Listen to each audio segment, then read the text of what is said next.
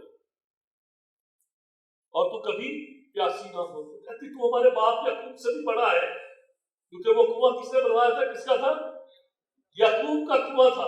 تو اس سے بڑا ہے جس نے ہمارے لیے یہ پانی کا سوتا, یہ کنواں ہمارے لیے بنایا. لیکن خداوند یسوع مسیح سے کہتے مجھے نہیں جانتی. جو ہی خداوند یسوع مسیح کے ساتھ اس کی ملاقات ہوتی ہے, کہتے ہیں جب وہ اس کے سارے گناہ سنتا تھا, کہتے جا اپنے شوہر کو لے آ. وہ کہتی ہے میرا شوہر جی کیا کہا نہیں ہے. تو خداوند یسوع مسیح کہتے تو ٹھیک کہتی ہے, کیونکہ تو 5 شوہر کر چکی, اور اب جو تیرے پاس ہے وہ بھی تیرا نہیں. غور کریں, ہماری زندگی میں بہت دفعہ کوئی ایسا انسان ہوتا ہے, ہم اپنی زندگی میں اس کو پکڑ کر رکھنے کی کوشش کرتے ہیں, لیکن دل میں ہم جانتے ہیں کہ یہ میرا نہیں ہے.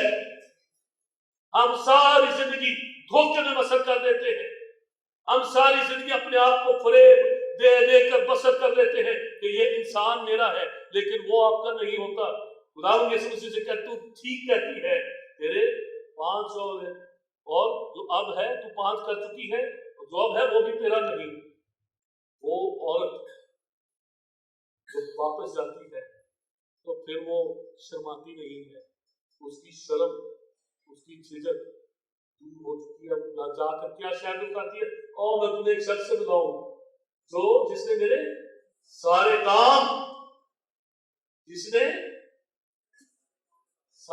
بتا دیے. جب یسوع کو آپ دیکھ لیتے ہیں, جب آپ یسوع کو پا لیتے ہیں, جب یسوع ہماری زندگی میں آ جاتا ہے, تو یسوع ہماری شرم, ہماری کنڈمنیشن ایکلپس ہے, وہ احساس گناہ جو ہمیں مجرم ٹھہراتا ہے, وہ ہماری کنڈمنیشن کو دور کر دیتا ہے. وہ ہمیں دلیری بخشتا ہے کہ ہم دوسروں کے سامنے گواہی دے سکے. لیکن جب ہم ابلیس کے ساتھ وقت گزارتے ہیں, اچھے بھلے آدم حوا وہ شرماتے نہیں تھے, لیکن جو ہی ابلیس کے ساتھ ان کی ملاقات ہو گئی, شرمندہ ہو گئے, شرمانا شروع ہو گئے. یہاں پر ہم دیکھتے ہیں کہ خدا کی شریعت کو میرے عزیزوں اپنے ہونٹوں سے, اپنے منہ سے, اپنے گھر سے, شریعت کو ہونٹوں سے, شریعت کی کتاب تیرے منہ سے نہ ہٹے. اس کا مطلب کیا ہے؟ اس کا مطلب کیا یہ ہے کہ میں ہر وقت اس کو منہ سے جوڑے رکھوں یا اس کو چومتا رہوں؟ اس کا کیا مطلب ہے؟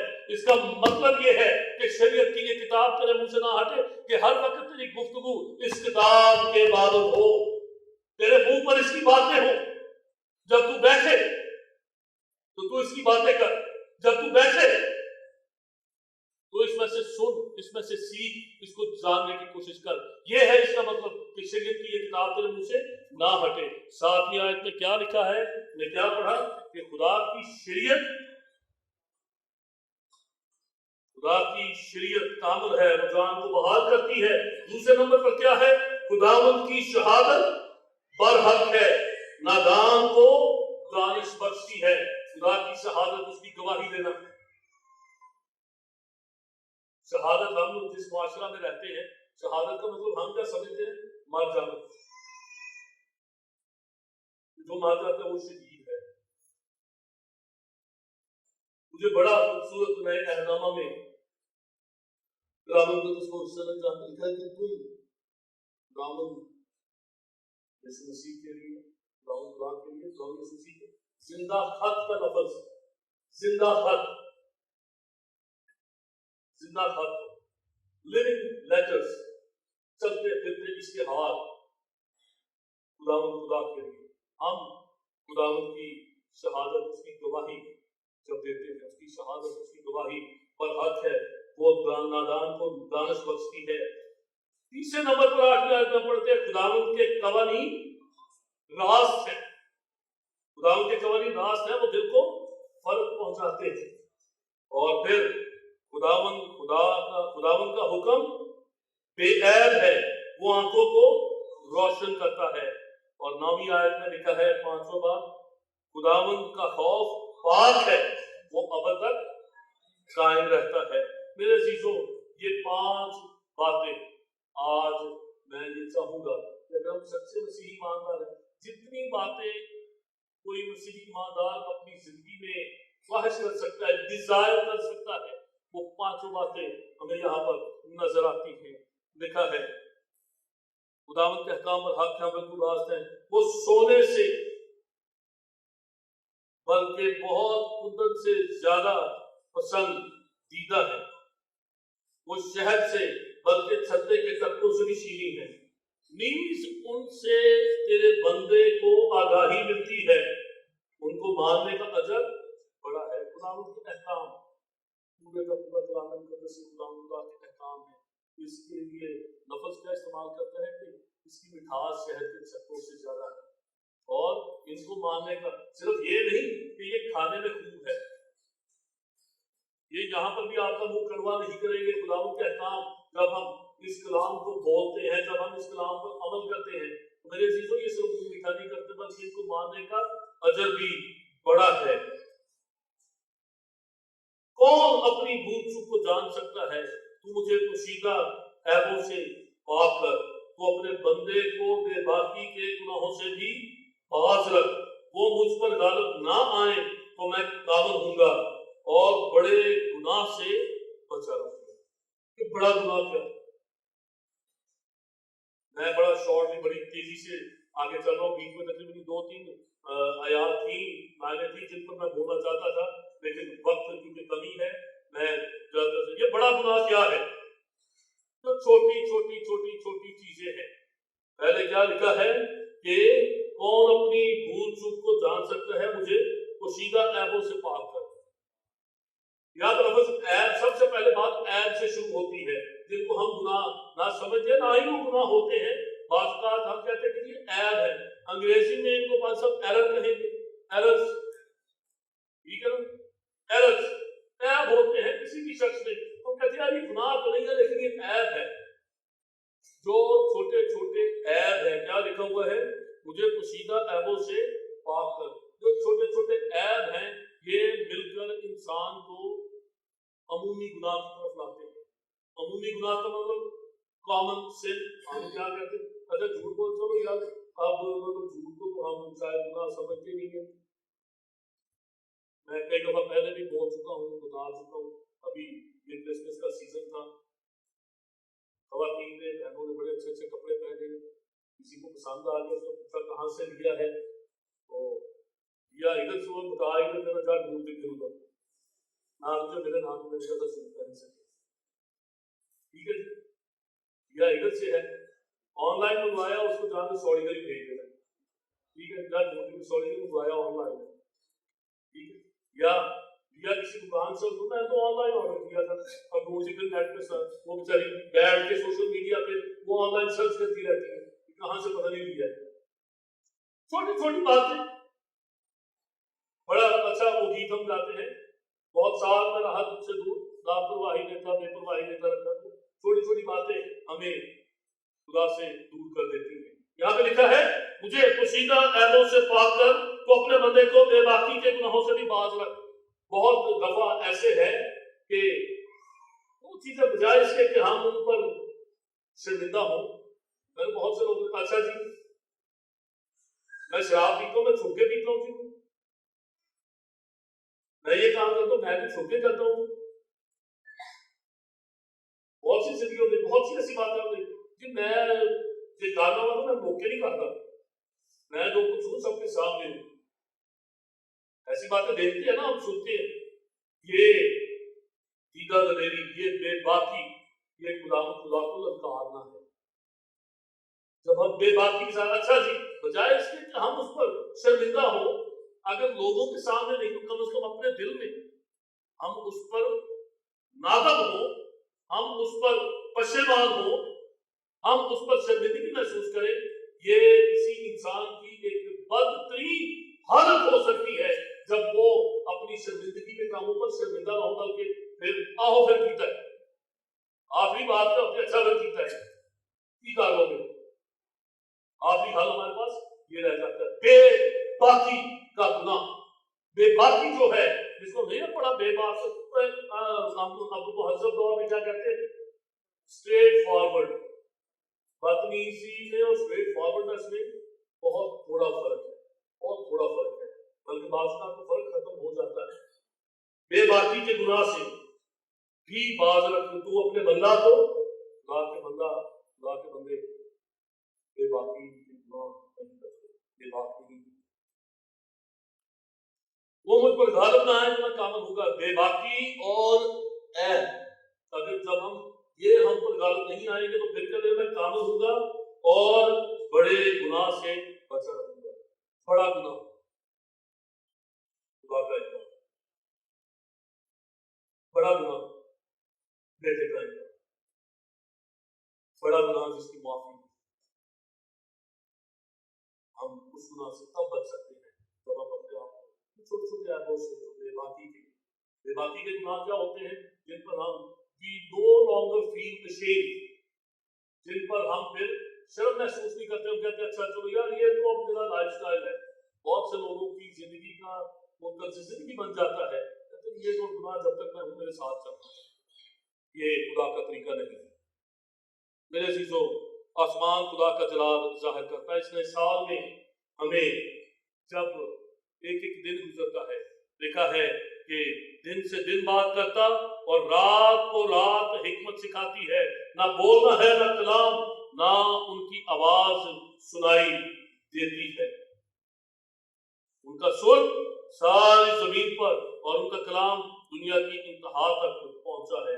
میرے عزیزو، دن ہمیں ہماری محنت کا اجر دیتا ہے. دن کی قدر کرتے ہیں، دن کام کرنے کے لیے جب ہم اس میں کچھ کرتے ہیں تو دن ہمیں ہماری محنت کا اجر دیتا ہے. ہمیں خدا کے لیے کام کرنے کو کہتا ہے. خداوند یسوع مسیح نے بھی قرآن مقدس میں نیا نام میں پڑھتے لکھا ہے کہ جو دن کا کام ہے وہ دن میں پورا کرو کیونکہ رات ہونے والی ہے. دن کو خدا نے کام کے لیے بنایا. خداوند کے کام کو ہمیں اسی دن ہی دن میں کرنا ہے.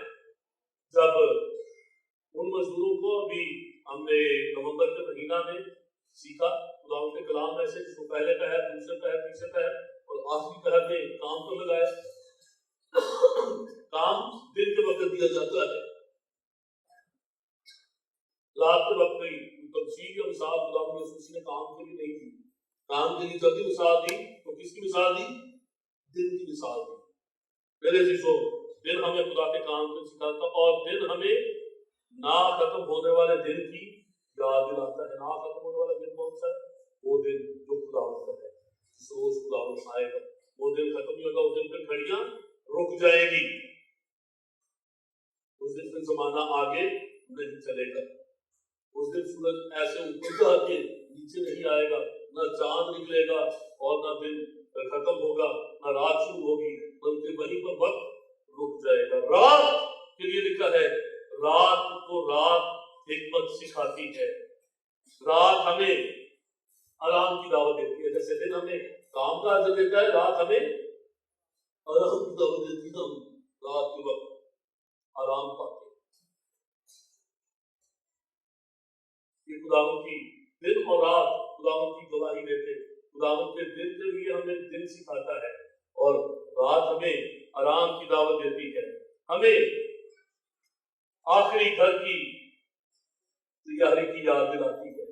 رات کا اندھیرا جب آ جاتا ہے، جب ہم بستر پر جاتے ہیں، سارے دن کی فلم ہمارے سامنے چلتی ہے. اچھے برے جگہ جو شخص جس کا ضمیر جاگ رہا ہے وہ اسی باتوں کے لیے خدا کا شکر ادا کرتا ہے. اور رات جب ہوتی ہے وہ اپنا خود احتساب بھی کرتا ہے، میں کہاں پر درست تھا، کہاں پر غلط تھا، اور جو خدا پرست ہے وہ اپنے آپ کو درست کرتا ہے، جن باتوں میں درستی کی ضرورت ہے وہ اپنے آپ کو بہتر بنانے کی کوشش کرتا ہے۔ رات ہمیں آرام کی دعوت دیتی ہے، رات ہمیں اس آخری گھر کی تیاری کی یاد دلاتی ہے کہ اگر مسیح کے آنے تک ہم زندہ باقی نہیں رہیں گے، اگر ہم نے مر جانا ہے تو ایک وقت آئے گا کہ رات کے اندھیرے کی طرح ہماری اس زندگی میں بھی اندھیرا آئے گا، ہمیں اندھیرے میں جانا ہے، رات ہمیں یہ سکھاتی ہے۔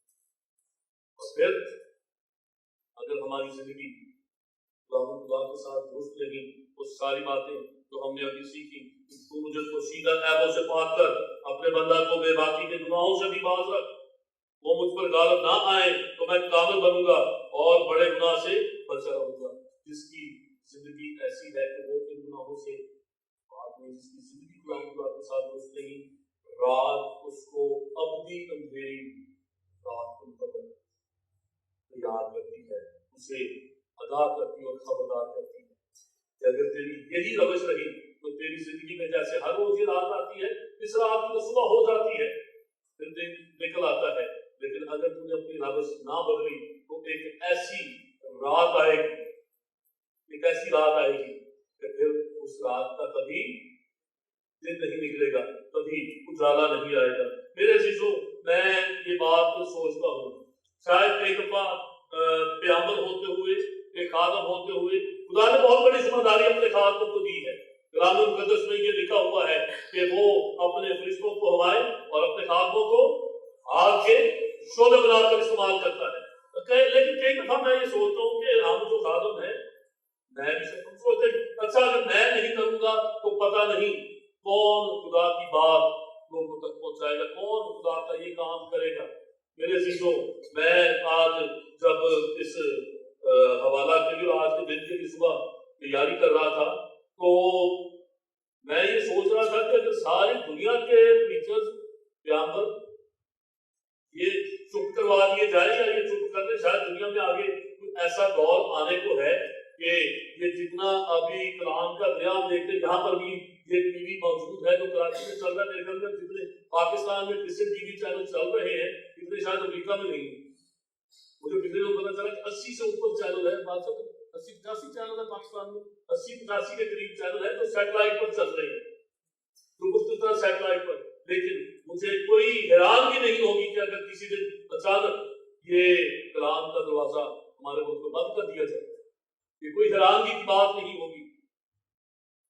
تو میں یہ سوچ رہا تھا کہ اگر کوئی ایسا وقت آ جائے کہ تمام جگہوں پر دنیا میں کوئی ایسا نظام پیدا کر دیا جائے، بنا دیا جائے کہ سب کچھ بند کر دیا جائے، تو بھی جب میں اس حوالہ کو پڑھتا ہوں کہ دن سے دن بات کرتا ہے، یہ دن خدا کے بڑے کاموں کی گواہی دے گی، یہ رات انسانوں کو نصیحت کرے گی، یہ رات جو ہے یہ انسانوں سے ہم کلام ہوگی۔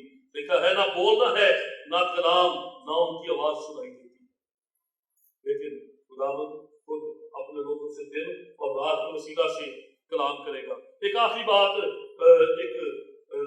اس حوالہ سے ہے، بذات کا شیئر کر کے آج کے پیغام کو اختتام تک پہنچاؤں گا۔ بہت دفعہ ہم سوچتے ہیں کہ پتہ نہیں ہم خدا کا کون سا کام اٹھا کے کھڑے ہیں، اگر ہم نہیں ہوں گے تو کیا ہوگا۔ جب ہم پہلا سلاطین اس کا 18واں باب پڑھتے ہیں تو ہمیں اخیب کے دور میں ابدیہ جو اس کے گھر کا دیوان تھا، ایک واقعہ دیکھتے ہیں۔ اس وقت ایزابل نے کیا کیا؟ ایزابل نے خداوند کے نبیوں کو قتل کیا، جتنے نبی تھے خداوند کے اس زمین پر اسے قتل کر دیے۔ میں حوالہ نہیں پڑھوں گا، پورا باب ہے، آپ گھر جا کے 18واں اور 19واں باب پڑھ سکتے ہیں، پہلا سلاطین 18واں اور 19واں باب۔ لیکن جو لوگ بائبل مقدس کو پڑھتے ہیں وہ اس واقعہ سے واقف ہے۔ اگر آپ بہتر طور پر سمجھنا چاہتے ہو گھر جا کر ضرور پہلا سلاطین اس کا 18واں اور 19واں باب ضرور، بڑا ہسٹورک واقعہ ہے۔ تو کیا ہوا کہ جب اخیب نے ابدیہ کو جو اس گھر کا دیوان تھا طلب کیا، تو ابدیہ نے کیا کیا؟ اس نے خدا سے کتنے کاہن تھے، کتنے نبی تھے، کتنے نبی تھے جن کو اس نے غار میں چھپا دیا، ہاں جی، ایک سو لکھا ہے کیونکہ جب ایزابیل نے خداوند کے نبیوں کو قتل کیا تو ابدیہ نے 100 نبیوں کو لے کر 50 کر کے ان کو ایک غار میں چھپا دیا اور روٹی اور پانی سے ان کو پالتا رہا. بڑی ہمیں کئی دفعہ یہ ٹیمپٹیشن ہوتی ہے ایک کر دینے جی انہوں کی دئیے سی انہوں کر نہیں دئیے. ہم نہیں جانتے کہ بعض اوقات خدا نے کچھ لوگوں کو صرف یہ خدمت دی ہوتی ہے جو کسی وقت کے لیے خدا کے لوگوں کو بٹھا کے پال رہے ہیں. کوئی اس وقت کو نہیں جانتا. قادر کچھ پہلے بیٹھے چلتے پھرتے جا رہے یہ نبی کے اندر جو جملار میں تھے کیا خدمت کر رہے تھے. لیکن ابیا کیا کر رہا تھا؟ کیا لکھا ہے؟ ابیا نے 100 نبیوں کو لے کر 50 کر کے ان کو ایک غار میں چھپا دیا اور روٹی اور پانی سے ان کو پالتا رہا. سو اخیب نے ابیا سے کہا ملک میں گشت کرتا ہوا پانی کے سب چشموں اور سب نالوں پر جا شاید ہم کو کہیں گھاس مل جائے جس پر ہم گھوڑوں اور خچروں کو جیتا بچا لے تاکہ ہمارے سب چھپائے ضائع نہ ہوں. سو انہوں نے پورے ملک میں گشت کرنے کے لیے اسے آپس میں تقسیم کر لیا. اخیب اکیلا ایک طرف چلا اور ابیا اکیلا دوسری طرف. اور ابیا راستے میں تھا کہ ایلیا اس سے ملا. ابیا جا رہا ہے 100 نبیوں کو اس نے چھپایا ہوا ہے 50 کر کے ان کو پال بھی رہا ہے ان کو خوراک دے رہا ہے غار میں ان کو چھپایا بھی ہوا کہ کہیں یہ قتل نہ ہو جائے. ایزابیل جو ہے وہ تمام نبیوں کو قتل کرتا جا. سو اس نے جواب دیا لکھا ہے اور ابیا راستے میں تھا کہ ایلیا اسے ملا. وہ اسے پہچان کر منہ کے بل گرا اور کہنے لگا آئے میرے مالک ایلیا کیا تو ہے؟ ایلیا اسے جواب دیا تو اس نے جواب میں کہا تو اس نے جواب دیا میں ہی ہوں جا اپنے مالک کو بتا دے کہ ایلیا حاضر ہے. اب دیکھیں کہ ایلیا حاضر ہے اور ابیا اسے کیا کہتا ہے تو کیا چاہتا ہے اس بیابان میں تو مجھے بھیج دے میں جا کر اخیب کو بتاؤں کہ ایلیا حاضر ہے واپس ہے تو یہاں سے کہیں اور چلا جائے اور پھر کیا ہو وہ مجھے قتل کرو تو میرے ساتھ جھوٹ بولا ہے میرے ساتھ فراڈ کیا ہے. اور ہم دیکھتے ہیں کہ پھر ایک لمبا بات ہے آگے چل کے ایک پورا واقعہ ہے ہم دیکھتے ہیں. لیکن کیا ہوتا ہے کہ بالآخر ایک موقع پر ایلیا جب خدا کے سامنے یہ کہتا ہے مجھے بڑا اچھا یہ حصہ لگتا ہے اگر ہم پڑھیں 19واں باب اس کی 14ویں لکھا ہے اس نے کہا مجھے خداوند لشکروں کے خدا نے تیرے لیے بڑی غیرت آئی کیونکہ بنی اسرائیل نے تیرے عہد کو ترک کیا اور تیرے مذہبوں کو ڈھا دیا اور تیرے نبیوں کو تلوار سے قتل کیا ایک میں ہی اکیلا بچا ہوں. ایلیا کیا وہاں پر کہتا ہے اکیلا میں ہی بچا ہوں اور کوئی نہیں. خدا کے سامنے بہت اترا رہا ہے. بعض اوقات میں سوچتا ہوں کہ شاید جہو جا پیغام میں سنانا ہے کوئی اور بھی سنا سکتا میری طرح کا اور کوئی نہیں ہے. اور یہ میرے لیے نہیں بہت سے اور خدا کے خادم کئی دفعہ جب شیطان سما جاتا ہے جب وہ مانگ لیتا ہے تو خدا کے خادموں کے دل میں بعض اوقات یہ خیال آتا ہے. اور ایلیا جب یہ بات ایسی کہتا ہے تو پھر خدا اسے کیا کہتا ہے خدا نے اسے فرمایا تو اپنا راستہ لوٹ کر دمشق بیابان کو جا. جب تو وہاں پہنچے تو حزائل کو مسح کر کے آرام کا بادشاہ بنا اور نمسی کے بیٹے یہو کو مسح کر کے اسرائیل کا بادشاہ ہو اور ابھی محلولہ کے ریشا بن شافت کو مسح کر کہ تیری جگہ نبی ہو. اور ایسا ہوگا کہ جو حزائل کی تلوار سے بچ جائے گا اسے یہو قتل کرے گا اور جو یہو کی تلوار سے بچے رہے گا اسے ریشا قتل کر ڈالے گا. اب آخری بات جو آپ کو بتانے لگا وہ بہت مضبوط بڑی دلچسپ. خدا کے کام خداوند اپنے کام اپنے کلام اور اپنی خدمت کے لیے وہ کسی انسان کا محتاج نہیں ہے.